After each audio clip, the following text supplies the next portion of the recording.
I think the most maddening and crushing thing in anybody's spiritual journey is finding yourself going through cycles where you keep repeating the same mistakes. Whether it's addiction or relationship issues or a habitual sin or whatever the thing is, when you come back to the same place over and over again, you can feel really defeated. And in those moments of defeat, it's really easy to start thinking, should I just give up? Man, it feels like I'm putting in all this work and all this effort, but I'm back at this spot again? Will I ever be whole? Will I ever be healed? Will I ever be able to be like a functional, even human being, or like the holy person that I'm supposed to be called to be? But there's a very simple spiritual truth when coupled with a particular mindset shift that can totally transform these cycles. It's the truth about condemnation and the mindset shift to curiosity. Totally didn't mean to make both of them start with the letter C, but condemnation and curiosity. In John 3:18, only 2 verses after the most quoted verse in the New Testament, right after we learned that for God so loved the cosmos that he sent his son into this world, John really drives the point home and says,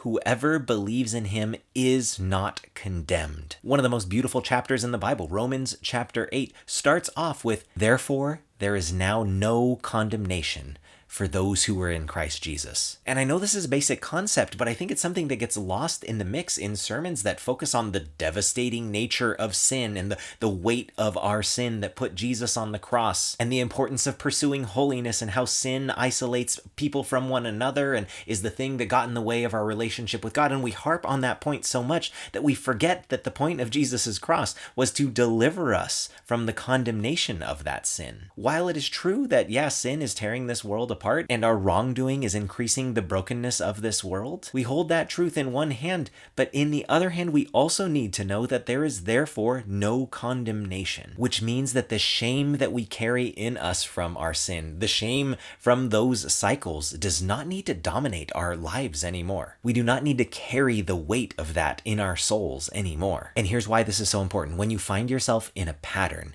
in a destructive pattern, when you find yourself in cycles where you keep repeating things that are bad for you and bad for other people, knowing that there is no condemnation frees you up to approach the problem differently. Your worth is not wrapped up in your response to this cycle. Your value is not determined by whether or not you fix this repetitive issue in your life. You are as loved as you will ever be. You are as accepted as you will ever be. And so when you approach this problem, you have the freedom to become curious. I've noticed that when people spend time beating themselves up or feeling the shame or filling their thoughts with how bad they are for doing bad things, there's very little mental energy that is left to actually evaluate the situation and wonder, I wonder why I keep coming back to this place.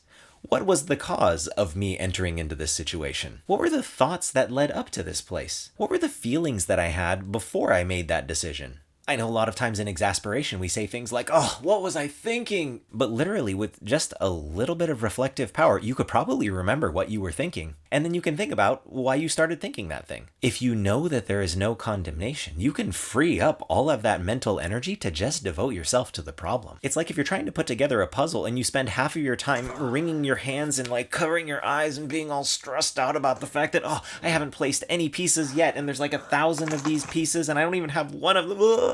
Well, then you'll never put that puzzle together. You actually need to devote some time and energy to looking at the puzzle, identifying the pieces and saying, wow, this one looks like it's an edge piece and so does that one. And so let me sort this out so that I can make sense of the puzzle. Maybe I can actually make some progress on solving this thing if I stop wringing my hands about it. If I stop beating myself up about the fact that I don't have any pieces together yet. And with that curiosity, one of the most important lessons I've learned is that when you return to the same place, when you find yourself in the same situation, it's actually not the same situation. It's actually not the same place. You see, last time you were in this place, you were a different you. And if you take some time to be curious and actually analyze the situation, I think you'll discover that some things have changed this time around. Maybe some of the big dominating features are still there. Maybe most of the landscape is the same.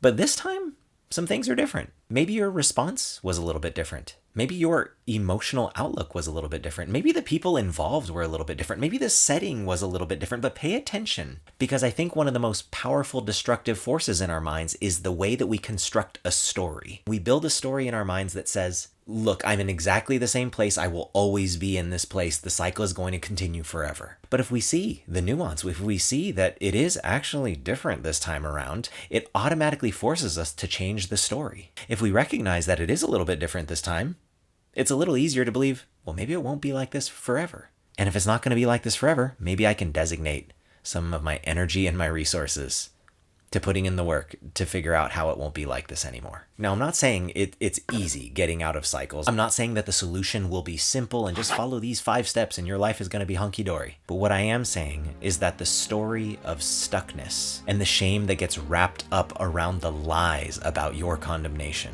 are a weight on your back that you do not need to carry anymore. You will not be in this cycle forever, because in Christ there is no condemnation, and He frees you up to be curious, to be reflective, to pay attention to your surroundings so that you can be free to grow. You are not the same you that you were last time around. And if you commit to the process, you'll make it out of the cycle.